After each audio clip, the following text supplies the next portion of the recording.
you honestly think you could stand a chance against a Dark Lord?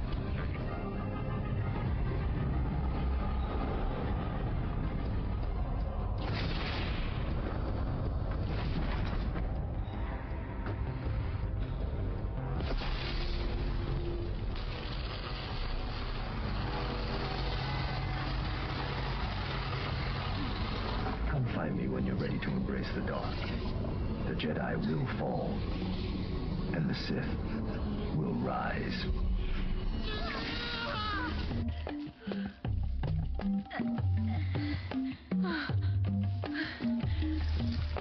What did you do, Tsubaki? I did what had to be done. Shall we go, my apprentice?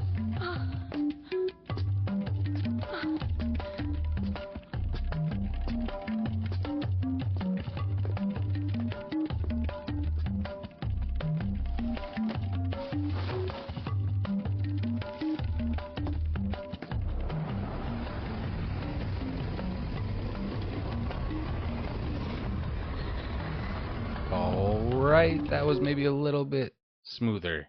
And we're back, and we got the boys here. Chat can hear everybody. Holy cow, we got Star Wars to talk about. I'm excited. And we're doing it on my channel. I love it.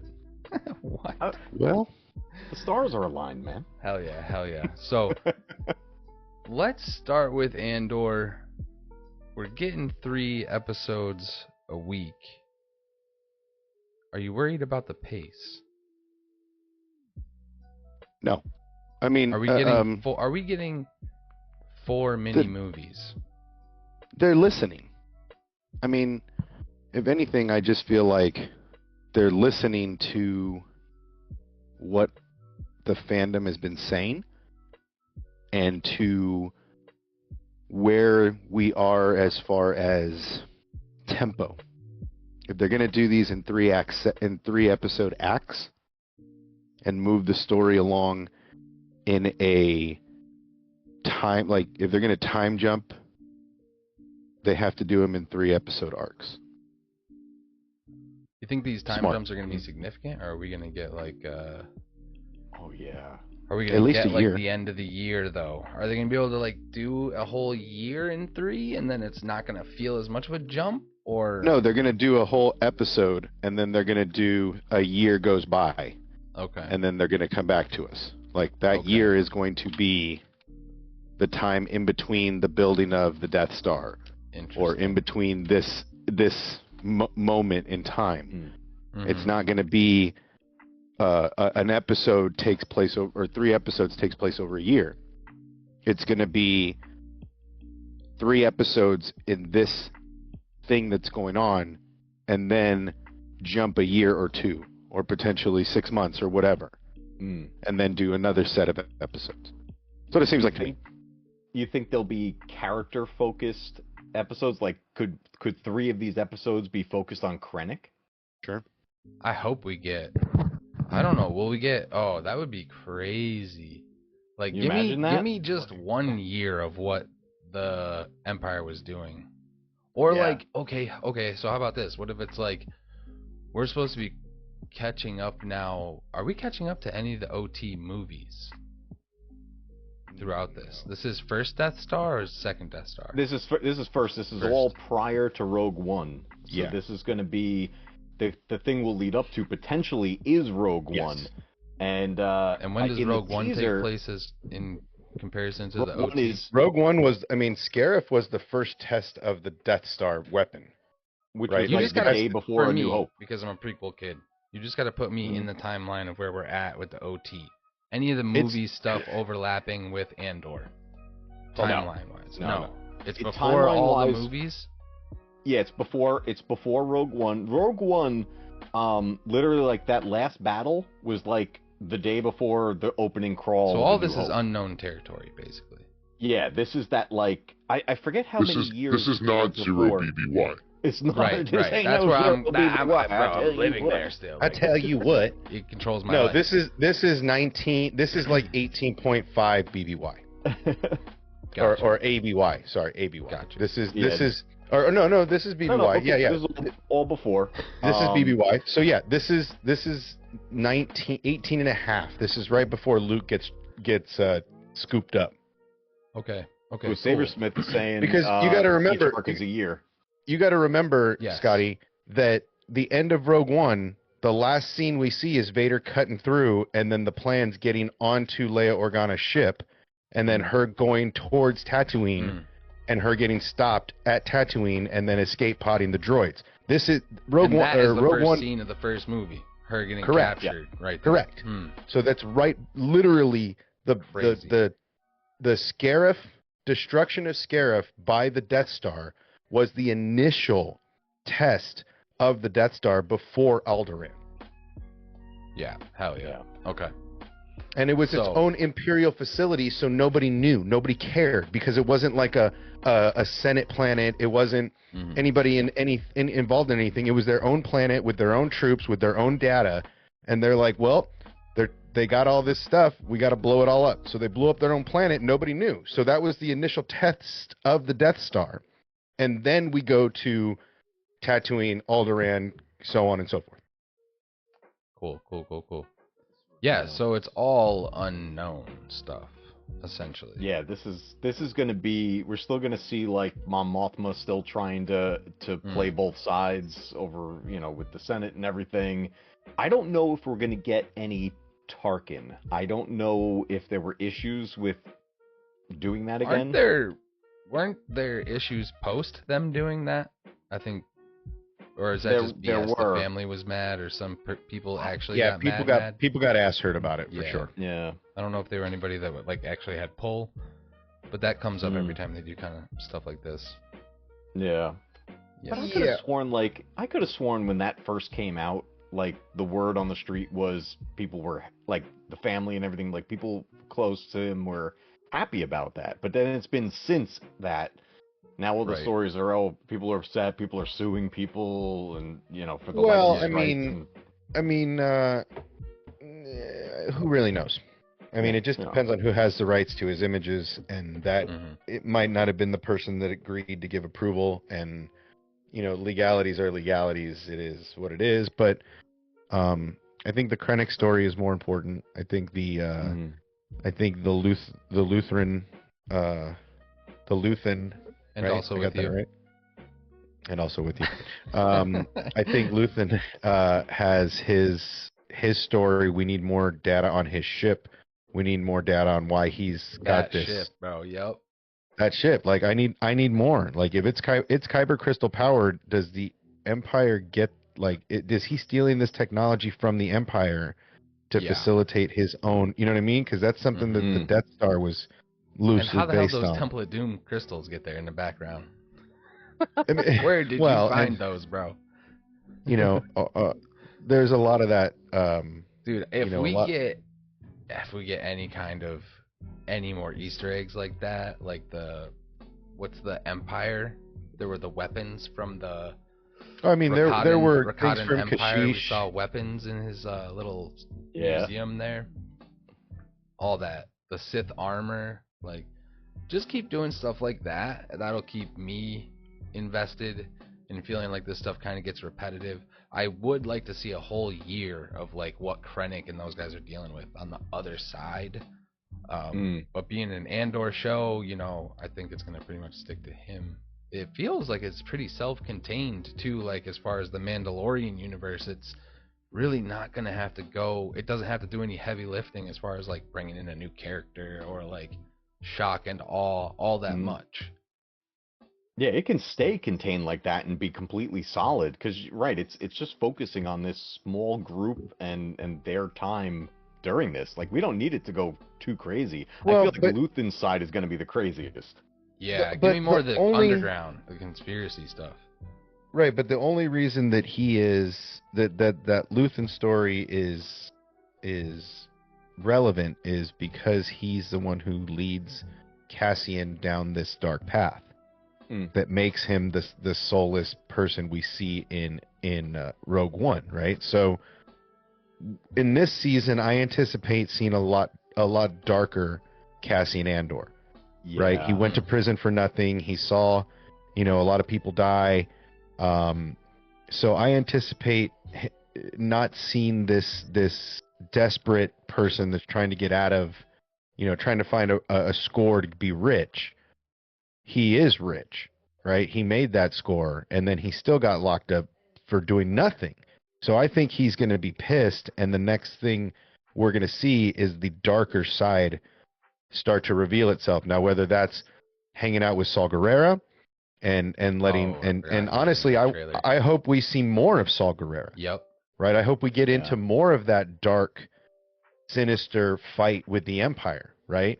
That Saul Guerrero was launching. So he's so I think good, we're gonna. What a perfect casting. I mean, Forrest Whitaker is just phenomenal and everything. But what a brilliant casting by the leaders. Dave Filoni. What a brilliant casting during Rebels. During go further back. What a brilliant during George Lucas's era during Clone Wars, right? Yeah. And the fact that we can still integrate that character, like what a great Katie Sackhoff-ish character to come into live action, right? So hopefully we get more of Saul Guerrero and his journey with Andor to get them to the calloused, willing to kill anybody Cassian Andor we get in Rogue One.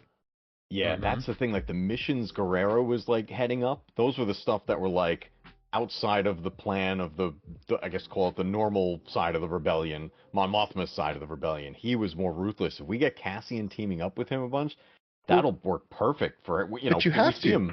Yeah, you have to, right? Because we see, like you said, we see Cassian early in Rogue One, and he just like offs that guy in the alley, and then it's just like it was. Well, even more, he's willing to off Jen's father, like without a thought, like take him out, kill him, done, right? And then you see Saw Gerrera willing to destroy a whole planet or willing to sacrifice everything, and that's Cassian's mood in Rogue One, but it's not his mood in Andor.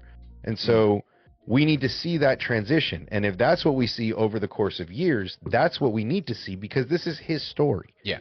Right? Over everything, this is still his story. I agree. Yeah. What do you guys think of these side characters like Mon Mothma's husband? Do you think he could show up in an Imperial social circle somewhere, feeding information to them, or do you think he's just a dick? All of the above. Yeah, I think he could just be that kind of a tool that like both sides use, and he's just like, whatever, give me money or give me fame. Not that I'm looking for a reason to talk about Star Wars Outlaws, but he kind of reminds me of the guy that was behind everything in that game that ended up working with Vader.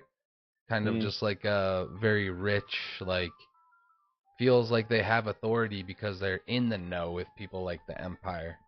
Like, that's why her husband even feels like he can speak on a lot of this, is maybe he does have some insider info.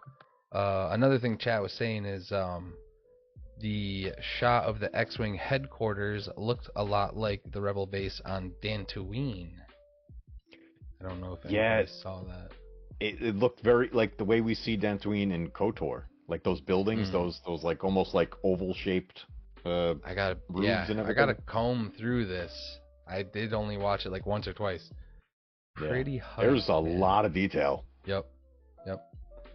Well, I mean, and that's what this show has done really well, is their attention to detail, their ability to, bring a darker look, a more spy-esque. I mean, these two are the Russo brothers of Star Wars, right? These guys should be doing more, because they get it. They get the tempo. And everybody who said Andor was boring and Andor was this, you weren't paying attention, right? And that's the problem with a lot of Star Wars shows. People aren't paying attention, right? They latch on to something, and then they find that thing that they don't like, and that's what they don't like. You know what's funny too, though? Go ahead. Sorry, finish. No. Or it's just Disney Star Wars, and that's their complaint. And it's like, well, live in the now. Yeah, and unfortunately, like, for a lot of people, the now it's not. I don't think it's Disney Star Wars. I think it's Disney Star Wars streaming. The shows, I feel like, have left a bad taste in a lot of people's mouth. So where I see shows pick up pace is after like the third, fourth episodes, where fans like us are talking about it. We've been carrying these deep theories that never happen.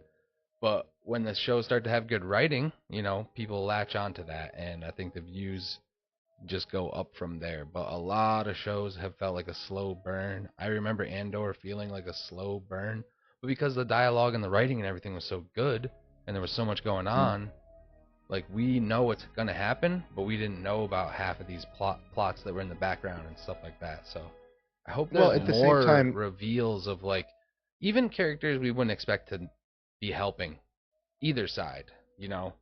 More of that. The underground. Well, where would number one, without, and I lay on this sword a lot. Number one, where would Star Wars be without Disney Plus, for starters? Right. You're according all to their content is there all the time. What's that? All their content is there all the time.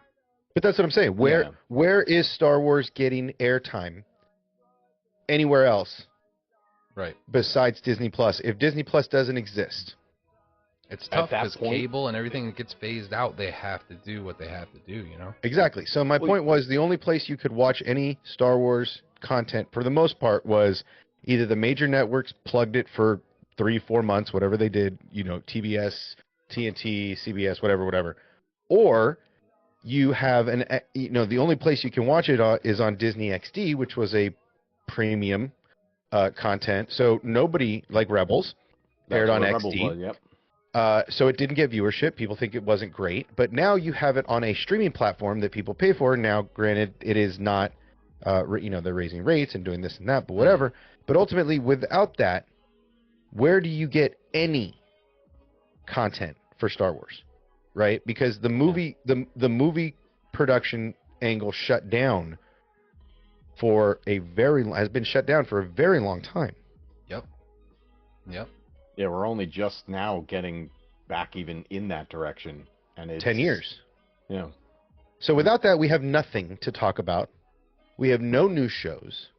We have no new characters. Vader said. Vader's Lair said he watched the sequels today on TNT. So you watch your mouth. Thank you. Oh, TNT's picking up the sequels now. They do the runs with the prequels. Right, and so that's exactly my point is, and for people that don't like Disney Star Wars, they're like, well, yeah, it would have been better. Would it? Star Wars just dying because George Lucas went broke is a better end to it than selling it to Disney and keeping it alive. And yeah, maybe there's some stuff that everybody doesn't like. The shit than for it to die. But that's my point. Rather than be like, okay, listen, you're young Luke Skywalker. We're gonna do everything that Lucasfilm did, and we're gonna do it right. But that's my point. Is that without Disney Plus, without Disney buying out and getting us to where we are here, Star Wars dies in a bankruptcy. Yeah, we get no conclusion to the Clone Wars, no season 7. We get probably end at season 4 of Rebels, so we get no conclusion of Rebels. There's not to mention no Mandalorian. It just seems like all the hemming and hawing because George Lucas sold this. He was going broke, man. He was going broke. Yeah. So, good thing maybe they got a job for him lined up. A lot of people are speculating that he might just come back. I don't think he ever done, will. Dude. He's too old. He's too old for this shit. He's not getting that. He's not going to do that. He ain't running. He ain't answering to a board on Star Wars. Especially after some of the stuff he's already said about them. So, yeah. Something real funny that I wanted to mention because we were talking about how it's televised and stuff. A friend of mine has an old poster, and if you guys see any of this memorabilia out there, Spike TV was actually the first station to televise a Star Wars film, April 6th, 2008. So if you ever see like any antique shops you go to, if you ever see any Spike TV posters, 2008, that was the first time Star Wars was ever on TV.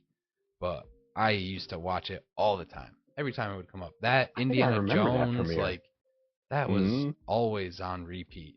During the holidays, I need holiday films again, man. I need a Star Wars in there. I need a Lord of the Rings. Throw that Another in there. Star Wars holiday special? No, just like a movie on No. Christmas. Me, Yeah, like being something- young, yeah, my something aunts to and watch. uncles, we always used to like all get together and go to see it. Yeah. Well, I mean, I look, used to love I'm that. excited though for Andor. and I've said this for a long time. Disney Plus, in my opinion, has been a long-running experiment. They really haven't known where to go and what to do with it. They're giving us content that they think will be successful. Look, if I can offer a complaint to satisfy the personal outrage hunters and the grifters in the community, if there's one thing I can get on, and there's one thing that bothers me that I can say out loud, that Disney Star Wars sucks. I hate big name celebrities being in Star Wars. I don't want Jude Law. I don't want Zendaya as Mara Jade. Right? I don't want that too. I don't want big who's the other one? Was it Ryan Sigourney Gosling. Weaver? Was it Sigourney Weaver? Oh, Ryan Gosling. Sigourney Weaver's supposed to be in something coming up soon. Grogu in the Mandalorian movie. Okay. Ryan Gosling I don't want trilogy? that shit. Right? That's what I don't want. Right? Yeah. I'll come out and give you one thing that I am on board. That's something George Lucas in Star Wars was very, very upfront about. I don't want A-listers. The only A-listers in his stuff in the beginning there were a couple, right? You had Alec Guinness, you had Samuel L. Jackson, you had Liam Neeson, you had Ewan wasn't big, Hayden wasn't big, Natalie was just coming up, but she was super young, so she wasn't super big yet. There's so many that came up in Star Wars that's what made their name, right? Yeah. I don't like bringing big names, just like Trinity. I didn't like that. And it depends for me too, because like if you can act your ass off, it doesn't matter. I'm not going to see a Star Wars character. Like, I'm not going to say no to a Timothy Chalamet. I will. I'll say no to a Timothy Chalamet. I say no to a Zendaya. I say no to a Tom Holland. I say no to a Chris Pine. I say no to a Chris Pratt. I say no to everybody that has done that is a name and a label. Yeah. No. But I'll also counter you with label. that because they just tried that with the last trilogy. Well, and then go one. I mean, so there's a line, and I think if you can act your ass off, bro, bring him in. Ryan Gosling. You're going to see Ripley. Ass off. Bring him in. If you see space and you see Sigourney Weaver, you see Ripley. End of story. Checkmate. No contest. Right? No. Hold on. I just want to slow you down. I want to slow it down a little bit because we've seen space. Avatar. That wasn't Ripley. She was a scientist. I mean, I saw Ripley. Bro, she was working. I saw her in a robot suit. Like, no, I saw Ripley. She was working for FEMA, bro. She was. No, I'm just saying. I still see Ripley. Right? Like, unless she's got long hair and you can say that about every actor who's had one. Exactly. Really good I don't want any of them. Really good character, but that I don't feel like that's fair to them. Like you just typecast them like I don't want you because you're my Ripley. You can't be in this. Jack Black, Lizzo. I mean, those are great examples. Those are great. Matt, those are awful. Please. The way I look at it is, if they're gonna have a name in there, have there only be one at a time.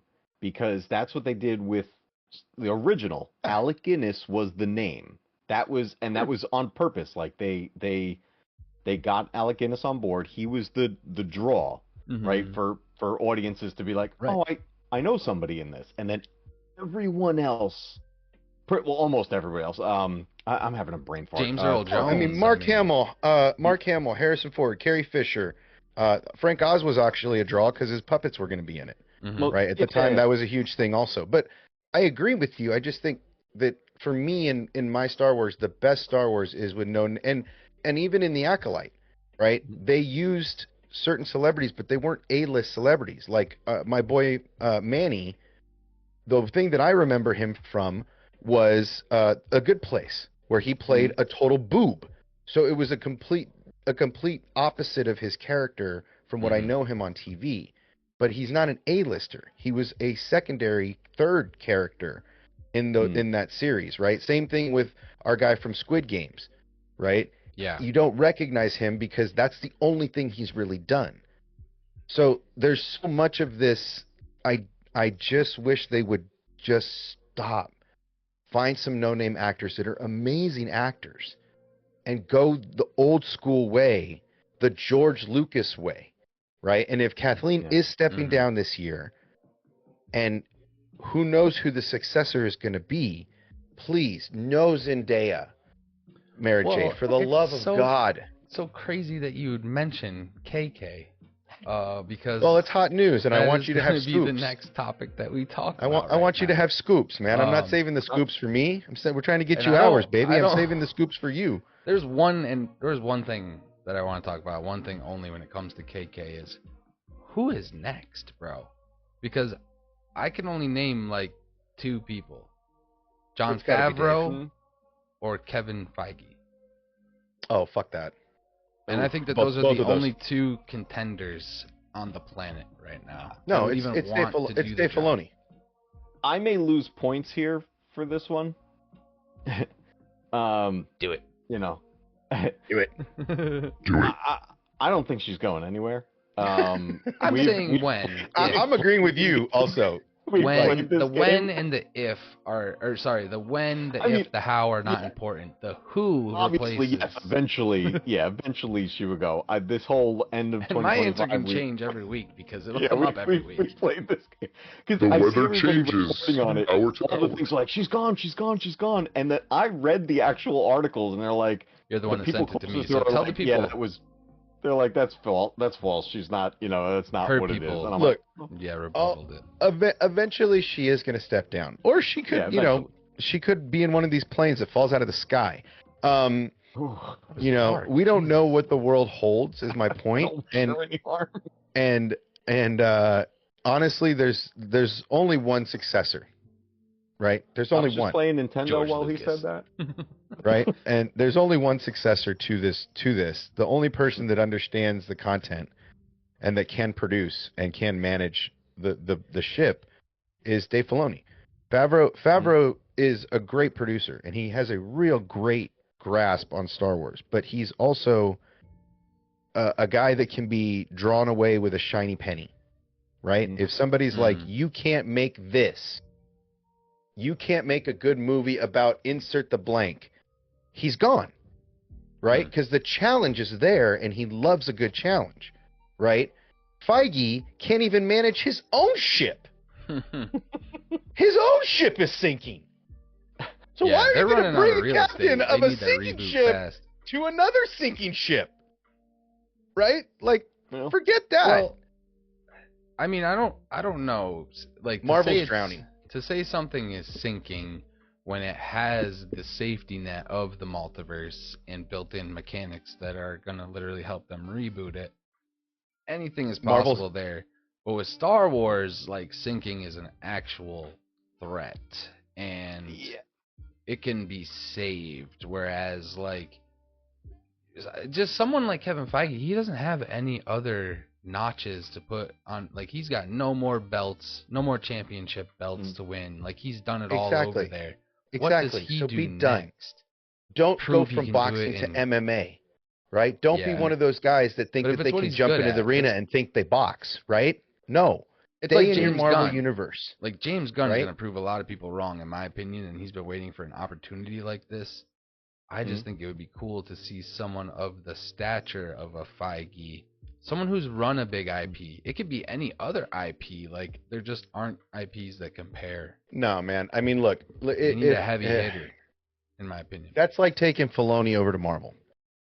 Oh, and the thing about Filoni, too, is, like, so when you move people from position A to position B, they also have to get rid of all the responsibilities they had over there on, like, the creative side. So whereas he's going to see, like, the bullet points and the cliff notes, he's not going to be in there like, oh, no, you should do X, Y, Z. Well, wait. The same way people are, like, blaming KK for a lot of choices that apparently KK produces and produces every single movie, show, and content and comic book that Star Wars does. And she puts a feminine, angry vibe type on a very woke perspective on all Star Wars content. So if you're telling me that Dave Filoni won't be hands-on involved, micromanaging, telling the story from that chair the way she does, I call shenanigans. What if? Because if it, let me go, please.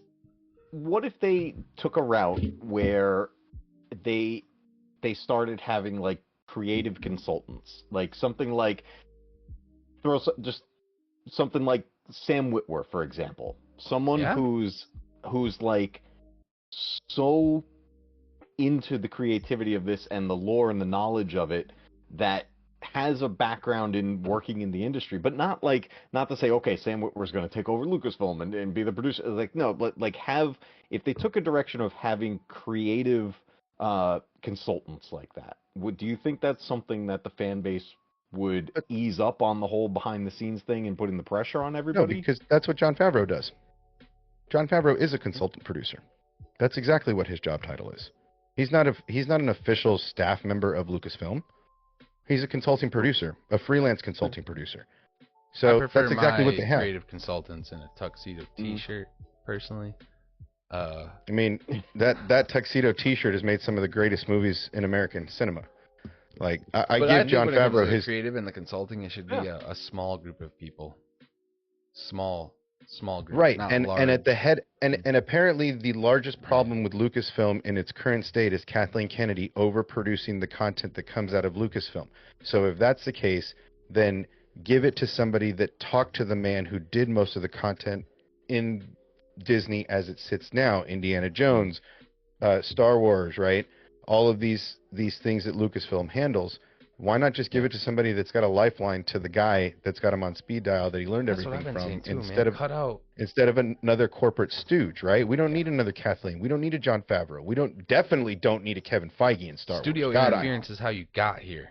Exactly. Give it back to the creative. Less regulations, but with someone who knows the vision, and somebody who's answered to the boards already. Like, you don't think Dave Filoni's walked into boardrooms before? You don't think he's been in those rooms when they're having these conversations, right? Like, he's been groomed for this. Dave is the obvious choice. Kevin Feige is the worst decision they could make. Bringing in another corporate stooge is... Yeah, no, they can't take that route. 100% hear that. I 100% You can't. To Sabersmith's point, I'm not familiar with the two people that they mentioned, Lyman Brennan and Carrie Beck. I don't know them, but that's who are. That's who sounds like would be like an interim if KK, stepped down. And right, but I think the problem with the IP is that unlike now, look, Feige ran. In my opinion, Feige and Marvel ran out of gas, right? The core characters ran out of gas in their stories, and then they started these other stories that people didn't like. They wanted that old stuff, and so Feige ran out of gas as far as the storylines that he was telling and the actor longevity, right? In his IP, Star Wars, but they had somebody in that CEO president position that understood Marvel on an atomic level. Yeah. Right? Whereas Star Wars went the other direction and hired a corporate producer that knows how to make great movies, but doesn't know how to lead an IP. Right? And so she does the best she can with her skill set, but not really knowing the IP. So the correction, not overcorrection to a Kevin Feige, that's a way overcorrection. But the proper correction to get the ship back on track is to go with Jon. He may not have the boardroom experience, but he could have people alongside him, like Carrie Beck, that knows the boardroom and surround himself with people who understand the things that he doesn't, which is what he's very good at, right? That's why he brought Jon Favreau in, right? That's why he brings Bryce Dallas Howard and Rick, I'm going to mess up his name, and all these other directors to come in and doesn't just do it themselves, right? There's great delegation from Favreau and through Favreau, Filoni. So Dave's the obvious choice, and right? The other two are like producers, executive producers, responsibilities, things like that. Like even just a quick Google, like they do sign off on a lot of major creative decisions, but they're also handling like the logistics and business operations and the lunch and how to feed people and travel and budget designing for the sets and scheduling locations and doing all these other things. So they're doing all that and then getting a script or getting the major cliff notes and saying yes, yes, no, no, yes. Bring in someone, like you said, who's tapped into the IP, that when they see that list of shit, they're like, the crystal turns from blue to red slowly, and then the blade slowly turns from blue to red. Maybe we want to rethink that one. Maybe we want to do that a different way because we've done it in a video game already, and it was pretty quick and people loved it. Like just little things like that. People didn't like it because of the shows, and if you'd have done that in The Mandalorian, people would have been I but it's just all right. Like, let's be real. It's where it happened. It's who did it. It's Leslie. It's caught up in all that bullshit because it was awesome. It was in the moment and bitching. I loved it. Right? Too. So they're complaining because of the show it was on. If that happened in any other movie or any other show, people would have been literally needing to go change their shorts. Like, let's be honest. I mean, that's how I was in the video game too. I don't know why people felt. We know. Dude, it was awesome. It was so sick. It's the fact that Amanda did it in a Leslie Headland show, and people hated those two from Jump Street. End of story. It was Acolyte had some of the sickest lightsaber battles since The Force Awakens. I'm sorry, since The Phantom Menace. Yeah. Those were some of the sickest saber scenes since The Phantom Menace, and people just have their heads so far up their ass on their own shit that they will not listen to reason, and they will not watch it with an objective point of view. Chat, honestly, if you agree that the people out there like that are ruining this fandom, please tell us in the chat, because that shit exists, and I don't know how as a fandom we get over that, because every single show, movie, comic, book, from now until the end of this IP's life is going to have that, and it's up to us to sit here and have these conversations, call these people out when they're idiots. Like, I got a hot take. We love it. Jude Law sucked as the lead character in Skeleton Crew. I'm sorry. I'm kind of with you. The kids could have done better, man. Great actor. He is a great actor. I love him in this stuff, but his character had so much potential, and he actually got kind of boring. The kids were great. I love the kids. Yeah, hot take. I love Jude Law in almost everything he's ever done. I think this might be the worst thing he's ever done. I might say that objectively. This may be the worst role I've ever seen him in. I felt unfortunately, that's the hot take. I know, and I can agree because I felt like it was just Jude Law playing himself. That's it, man. It was like, yeah. So to your point about bringing in the big names, don't bring in an actor who just can play themselves and be. But it's not only that. He played he still in his villainous state played a nice guy, right? Like it could have been so much better. The moments yelling at the kids, the moments being sinister, the killing of the other pirate, this, that, or the other, all of it. He was doing it with a rom-com smile. Get out of here. And his accent, and you're just like, oh, right? Jude, stop it. Yeah, no, I mean, stop it. I expected a love romance to happen at the end with the mom or something. Like, really, it just was the worst choice of actor. And he was going to stay on their planet, and she was going to go live with the pirates for a weekend. Yeah, and they were going to call each other on the phone. It was the worst acting choice. I mean, if you're going to give that to somebody with such a famous face, give it to Michael Keaton that could play a good bad guy. Right? I mean, come on. I'm so over it. And that would give Michael Keaton the trifecta of DC, Marvel, Star Wars. It would give him the triple crown. No one's ever made the triple crown. No one's ever triple stamp, double stamp. Triple stamp, double stamp.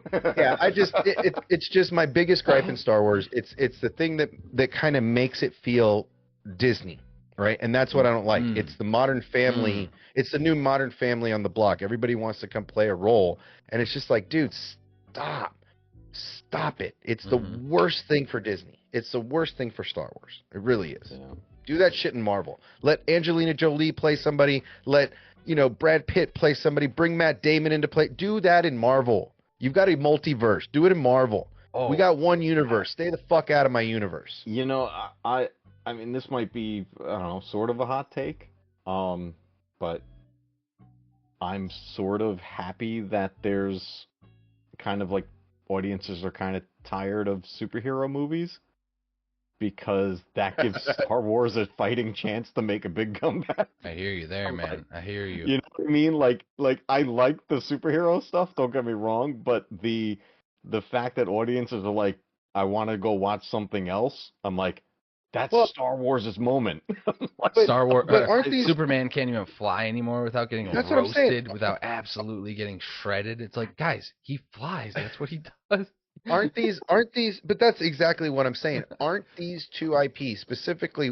Aren't Feige and Star Wars? Aren't they watching what DC has done over the last 20 years and the pile of steaming dog crap that they've produced, trying to reinvent their characters 15 different times in my short ass lifetime? Get out of here! You can count Catwomen to fall asleep. There's been so many. Yeah. Well, is DC? Here's where DC went wrong. Is they tried to get into a race they had no chance at winning. They tried to catch up to Avengers, and it was like, what are you doing? That was the stupidest thing you could have done, and it's been downhill ever since. Yeah. That said, though, and they had some of the best animated stuff. The DC animated stuff has continued to be killer. But that's at the expense of Mark. That's people like Mark Hamill. Yeah. Right, that's people. That's voice actors that are doing an amazing thing over there in their animated department. But yeah, I mean, their reboots have been. There've been like 6 Aquamans. There've been like, honestly, Henry Cavill was the one, and they couldn't keep him in. Henry Cavill as him. And they couldn't keep him interested. That's the problem over at DC. They can't even keep the actors that are portraying their flagship people, their flagship characters, interested in playing the characters. You know, and if Disney as a whole, owning Marvel and Star Wars, isn't seeing that they're following in DC's footsteps just slower, you're going to get eaten by the same wolf. No. Oh, I'm about to trigger the shit out of Star Wars obsession with this article right now. I love it. I'm glad that we remember. You got to put it up. Stuff. You got to put it up so we can see it, or you got to read it. I'm gonna read it, chat. Okay, so you're gonna have to deal with me reading. But some people have probably already seen this. Maybe you guys have. Have you heard about what Maya Hawke said recently about talking with movie producers and follower counts on social media? Oh no, do tell. Oh dude, you're gonna love this shit. You guys ready to see Star Wars obsession lose his ever-loving mind? So this is on USA Today article, and it's a Maya Hawke reveals actors may be cast based on their Instagram follower count. That's that bullshit. So she's just sitting here having a candid podcast conversation, and all of a sudden she just goes on this thing, and she says that I'm talking to directors about how I'm going to delete my Instagram. And they're like, just so you know, when I'm casting a movie with some producers, they hand me a sheet with the amount of collective followers I have to get of the cast that I cast, she said. So if you delete your Instagram and I lose those followers, understand that these are the kinds of people that I need to cast around you. Hawke has almost 9 million followers on Instagram, and raised this point when discussing the way the line between actor and celebrity has gotten extremely blurry. She said that she's always focused more on being an actor than a celebrity, but that she has felt it necessary to adapt to a changing industry by also maintaining an online presence. She is Inside Out 2-star and the daughter of Uma Thurman and Ethan Hawke. I don't know if you guys in chat knew this. But she continues to say, if you have over this many followers, if you have over this many followers, you can get the movie funded. So collectively, of all of the cast, if the whole cast collectively has a follower count above that number, a producer will produce this movie. This is just some producers she's talking about. She goes on. Hold on. Wow. We're not done. Sorry. So she her comments went viral, and filmmaker Joe Russo, not to be confused with the Avengers Endgame, but the same name, chimed in on X to share a similar experience. He said, in 2020, I was told we couldn't cast an actor from Game of Thrones in a movie because he didn't have 1 million followers on Instagram. He had 900,000. Oh my god. Several other actors previously discussed the way social media influences casting. Ellie Fanning said, happy, sad, confused that she once lost a role in big franchise project because she didn't have enough Instagram followers at the time. And this is just another quote. I think this is Sophie Turner referring to when she told Porter Magazine in 2017, a lot of what I have achieved is because timing and luck, but it is also, and I hate to say it, because a big social media following, the Game of Thrones star said. I auditioned for a project, and it was between me and another girl who is a far better actress than I am. Far better, but I had the followers, so I got the job. It's not right, but it's part of the movie industry now. That's insane. Are you ready? Like... Yeah, man. Oh, okay. So I got Neil here watching my back. All right. This is that bullshit I'm talking about. Yeah. All right. This is that old bullshit. School. Right. This is that old bullshit that I'm talking about. So with that logic, let's make the Hawk 2 girl Mara Jade. Oh. Okay. No. By that logic, and don't get me wrong, I think she's a fantastic gymnast. Let's make Livy Dunn Mara Jade. Right? That is and I get what they're doing, right? The next generation is not paying attention to anything but their phones and social media. I get what they're doing. But this is that bullshit that I'm talking about.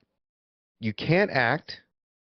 You don't, like, good name actors can't get roles because they don't want to play the social media game. This is why some of these actors stepped away from acting, right? This is why Tom Holland talks about this on repeat. As soon as I've made enough money and as soon as I'm done, I'm out. Right? I don't blame him. Yeah. So, dude, and there's people like Jesse Eisenberg who I watched growing up and loved every comedy he's ever done, and social media basically ruined his career over this Lex Luthor role that he played and how the backlash was for that. And it's like, but that's one role compared to this guy's entire portfolio, and now he can't get a role because of the way social media reacted to his character. As much of a granola eating, West Coast liberal woke hippie that I am,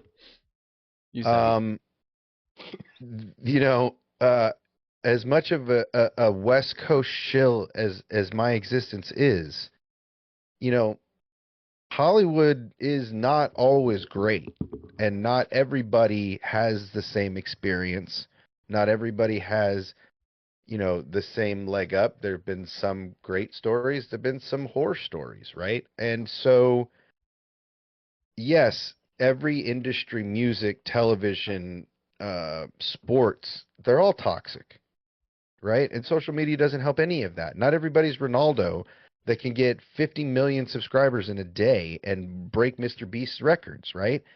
These things are completely a stroke of luck based on what you're doing. Look at Tom Hanks. Tom Hanks is on the grind right now because of all the thing he did on SNL or wherever he did it, right?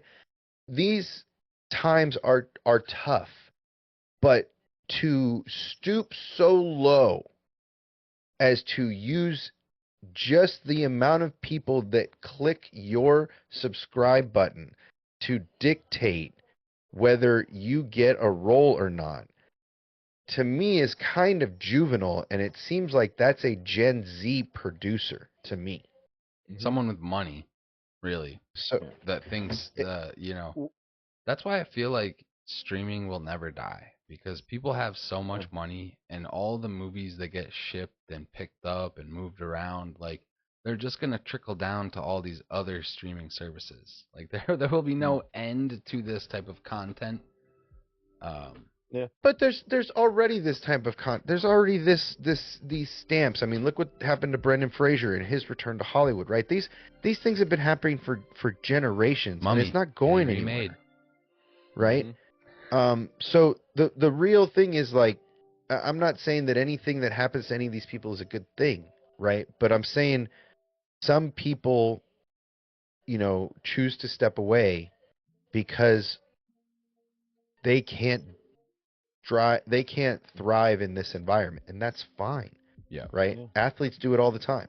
So honestly, I mean, this whole idea of your social media account, I think Lucasfilm especially should be smarter than that, considering their entire franchise was built on nobodies.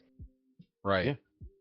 So I mean, now in like any industry, an actual job role is a social media manager or a social media analyst or whoever. Like, this is a role that's in like every industry at this point, not just movies and stuff. Oh, I see him on the bench at hockey. They got 3 of them. They got 3 of them doing similar things. You can literally just be good. You can literally, guys, if anyone out there in this world is like, what the hell am I going to do with my life? And you're like a young kid, you can literally be anything you want to be if you just get really good at it. There's 22-year-old analysts working for Doge right now, auditing the government because they're just good at looking at numbers, bro. But you can look. Here's the thing: is you can be anything you want to be. You just got to find what you're good at and what you're passionate about, not just what makes you money, right? Like, that's the secret to life. It's not about how many dollars and zeros are into your bank account. It's about finding what you're interested in. Why do you think Zuckerberg created Facebook? It wasn't because, I mean, he knew he was going to make money somewhere. He's a freaking genius. But he created something out of nothing because he was passionate about it, right?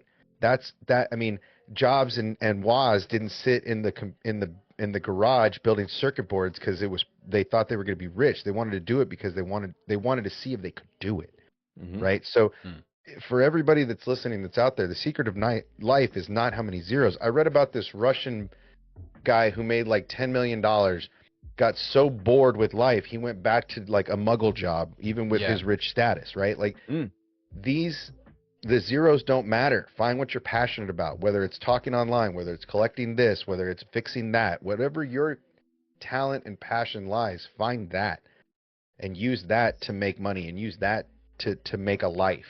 Because you can't take the zeros with you. Bro, wise words. Guys, we're old. Just saying. Now, can we go kill some young people in Fortnite? Yeah, we can. I had one more question. Tired of these young pups. Let's go get them. I have one more question. What's the content Frost. that you're watching? What's the content that you're watching now that is not Marvel, DC, Star Wars related? And I'll start because we just started this new show on Netflix called 0 Day with Al Pacino, and there's a cyber attack that affects the nation and communications. Tens of thousands of people died on this day, and everybody gets a message on their phone saying this will happen again. And so it's about Al Pacino trying to figure out where this cyber attack originated, and he is also struggling with like dementia, Alzheimer's. He's writing a memoir, and he has a shelf of books that are just like January 2019, June, and he has all these memories, and he has to write all this shit down, like that movie Memento, because he doesn't remember. Yeah. Like, there's a lot going on in that show, but anyway, 0 Day, that's what I'm watching. Matt, what about you? I gotta check that out. That sounds sick. What content are you watching, consuming? What'd you watch this week that you're into? Oh, I'm on Netflix also right now. We got 2 things my wife and I are watching. We're watching School Spirits. Actually, that's on Paramount Plus. School Spirits, fantastic show, 2nd season. And we just started on Netflix a show called Bodies, which takes place in 4 different time eras. And it's a murder investigation, and they find the same exact body, the same victim in all 4 time eras.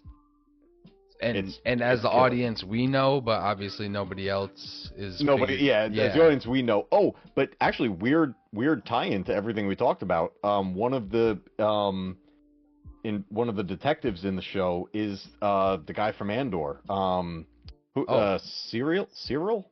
Oh, nice. Love him. It's him. He's fantastic in it. Fantastic. Oh yeah, that's cool. Let's see. So we finished Cobra Kai. Oh, I have to finish. So that was interesting. Interesting twist at the end. So some Cobra Kai. I'm a very large Big Bang Theory fan, and so we're catching up on Georgie and Mandy's first wedding. So I've been watching that watch that a little bit today. You gotta understand, I don't have a Muggle job, so I have to keep myself busy. So I binge a lot of shows. And the show that I just got done watching 7 seasons of was older. But it's a very relevant to the fascist state we're adopting now. It's called Person of Interest. It's about a ASI that gets created, artificial superintelligence, and how that is always watching us through every camera, microphone, and telephone conversation you have, and how it can be used for good or evil. And it's just so relevant in the times we're in because everybody drives Elon's fascist mobiles that are recording all of your doings and whatnots in his multi-camera cars that are tracking your movements and are watching everything you say and do in and around his cars. So it feels very relevant. If you're interested, it's a really good show. It's got a bunch of high-name actors. I'm not real big on some of their politics, but their acting abilities are fantastic. Isn't the main guy? Wasn't he also in Prison Break? No, the main guy was the main character. Harold is actually in Lost. He's Benjamin Linus in Lost. Benjamin, yeah. Okay. And then the other main character is the one that he played Jesus in Mel Gibson's Passion of Christ. Yeah. He was in Frequency. He was actually, the first time I encountered him, I thought he was an amazing actor back then, was Count of Monte Cristo. Oh, he is the Count of Monte Cristo. That's one of my favorites. One of my favorite movies. Yeah, big deep cuts with me. Count of Monte Cristo is probably one of my favorite movies of all time, out of Star Wars lore. I like to. Away from Princess Bride. The Count of Monte Cristo is probably one of my favorite movies of all time. Books, movies, adaptations. It's fantastic. But he's in it, and he's fantastic. And then the story is just great. Fingers on his left hand. Yeah. Princess Bride, again, one of my favorites. Along the same tail line as the Count of Monte Cristo. But and who doesn't love a story about a prison break? You know what I mean? Oh yeah. But yeah, I mean, I'm a big. It's hard for me not to like much of anything. I pretty much I love rom-coms. Man, I'm easy to please. It's got to be real bad. Like people talk shit about Kevin Smith, but it's like I like him so much Kevin because he talks about what he likes, and he's not shy about it. He's like, why the fuck do I want to come on here and talk about shit I don't like? Well, and that was after his incident, though. Yes. You got to remember, Kevin Smith was the grifter of all grifters, man. That dude could tear apart some shows. Yeah. Right. Mm-hmm. And after his heart attack, stroke, incident, whatever it was that changed his life, he's like, I ain't got time for that negativity. Yeah. Right. I just want to talk about the things I enjoy, which is what kind of we all do. Mm-hmm. So it's it's definitely a frame of mind to live by. I personally might start getting into the weeds with some of the goings-ons on the internets. I am excited for Nerd Theory to come back because I feel like are they coming back? Josh and Theory both butt heads a lot, and that's why I liked watching the show. And I feel like that's why the show. They're coming back. I didn't hear that. We'll see. Now they have a 4-man show going on, so hopefully, I don't know. I hope it's not all grifting over there. I know they don't try to come off like that, but grifters got to grift. So. Star Wars Obsession. Yes, you have. Yes, Gentleman in the Hat. Is that a thing? Are they coming back? Is that what I'm hearing? I've seen retweets, so I might have my popcorn tomorrow night, and we'll see. Okay. I didn't know that was a thing. I thought. Well, it's continued to be a thing. Like Theory does talk with other people, but Josh just. No, I just meant specifically Josh. Yeah. So I'm curious and interesting. I'm interested to see. I don't think they'll address anything, but I think Josh is the type to not shy away from addressing things. So the chat might determine how the first night goes. I mean, we'll see. Yeah, I don't. I mean, look, the guy gets his views. You know, he's doing him. He's got a huge amount of success. Good for him. I'm still excited for the next fan film too. So I don't give a shit what any of the haters say. He's doing things that none of us are doing. I mean, give me a bankroll. Right? Someone give Obsession a bankroll. Bankroll me, and I will fucking make movies. Like, what are you talking about? I mean, yeah, he's got some amazing ideas, and he bankrolled his own film after he had made money on YouTube. But all I'm saying is, bankroll me. Yeah. Let's make some Kenobi season 2 trailers. Hey, let's make some. Out there, I can act. You can teach me. Like, don't. I mean, yes, creating is hard. Writing scripts, books. Trust me, I'm in the midst of it. It's hard. It's not an easy thing, but I mean, you know, you give me a stack of talented people, like this guy Stu on Twitter, man. I'm begging this dude to come work with me and do some trailers for me, because the talent is just unreal. But you know, that's the hook, is like the bankroll to do those kind of projects is huge. Right. Yeah. And the time to do it. Right. And so, you know, talk to me next year, after this thing I'm working on comes through, and then maybe we'll talk about, you know, bankrolling some stuff of our own. But a good time, man. You guys want to play a new version of Fortnite you've never played before? I mean, I'm down. Tee it up, man. Buttercup. All right. We're gonna get into Fortnite chat. I appreciate you being here for the Star Wars talk. This I promise you, this version of Fortnite is going to be hilarious. These two are literally going to be tied to my character while we try to climb this skyscraper of literally just random assets. Yeah, we're doing Chained. What are we doing? We're doing Unchained. Yeah, we're doing Chained together. All right. I don't know what. Load up your Fortnite and get in there. Well, I'm loaded. I got Mando in the lobby.